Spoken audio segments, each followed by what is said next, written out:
ನನ್ನೆಲ್ಲ ಪ್ರೀತಿಯ ವೀಕ್ಷಕರಿಗೆ ನನ್ನ ಪ್ರೀತಿಯ ನಮಸ್ಕಾರಗಳು. ನಮ್ಮ ಚಾನಲ್ನ ಇದೇ ಮೊದಲು ನೋಡ್ತಾ ಇದ್ದೀರಾ ಅಂದರೆ ದಯವಿಟ್ಟು ಸಬ್ಸ್ಕ್ರೈಬ್ ಮಾಡ್ಕೊಳ್ಳಿ ಫ್ರೆಂಡ್ಸ್. ಮುಂಚೆಯಿಂದ ನೋಡ್ತಾ ಇದ್ದೀರಾ, ಇನ್ನೂ ಸಬ್ಸ್ಕ್ರೈಬ್ ಮಾಡ್ಕೊಂಡಿಲ್ಲ ಅಂದರೆ ದಯವಿಟ್ಟು ಸಬ್ಸ್ಕ್ರೈಬ್ ಮಾಡ್ಕೊಳ್ಳಿ ಫ್ರೆಂಡ್ಸ್, ಸಪೋರ್ಟ್ ಮಾಡಿ. ಕಲ್ಪವೃಕ್ಷ ಕಾಮಧೇನು ಅಮೃತ ಬಳ್ಳಿ ಶಿವನಿಂದಲೇ ಸೃಷ್ಟಿಯಾದುದು.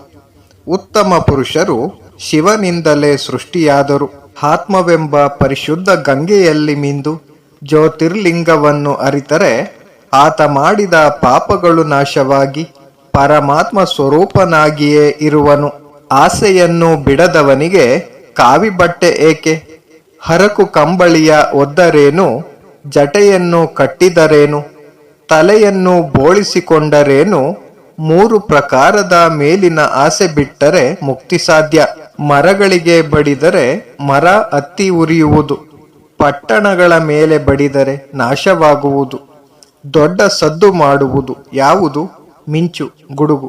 ನಿಂತಿದ್ದ ಆನೆಯು ಸತ್ತರೆ ಅದರ ಸ್ತನ ಹಂದಿಗೆ ದೊರೆಯುವುದೇ?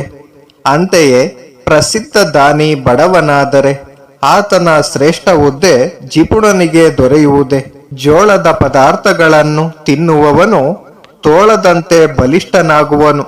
ಅದೇ ಬೇಳೆ ಬೆಲ್ಲಗಳನ್ನು ತಿನ್ನುವವನು ಬಹುಕಾಲ ಬಾಳಲಾರನು.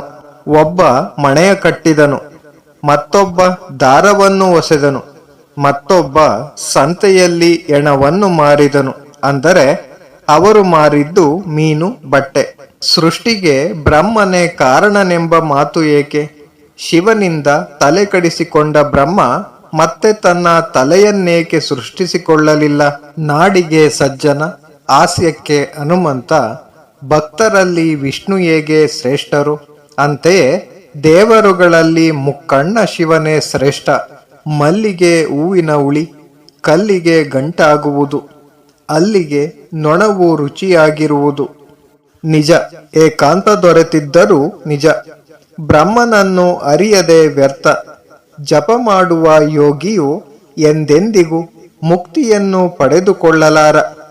ಏಕಾಂತ ದೊರೆತಿರುವುದನ್ನು ಮತ್ತು ಮಾನವ ಜನ್ಮವನ್ನು ಸಕ್ರಮವಾಗಿ ಬಳಸಿಕೊಂಡರೆ ಮಾತ್ರವೇ ಮುಕ್ತಿ ಪ್ರಾಪ್ತಿ.